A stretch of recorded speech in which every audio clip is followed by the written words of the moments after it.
Good morning to all my respected teachers, parents, and my dear friend.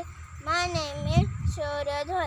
I am learning first standard. I live in Jaisingpur, and my school name is Jai Prabha English Medium School in Jaisingpur. Today I am going to tell you Mahatma Gandhi.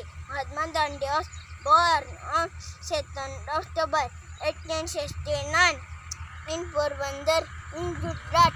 His father Ramchandra Gandhi of the Minister of Porbandar. Mahatma Gandhi was the greatest of freedom fighter. He is also called the father of the nation or Rashtrapita. He always wore a simple dhoti made from khadi. He believed in simple living and hard thinking in this greatest area of our day. On 13 January 1948, people from all the realms loved and respected him. Jai Hind, Jai Bharat. Thank you.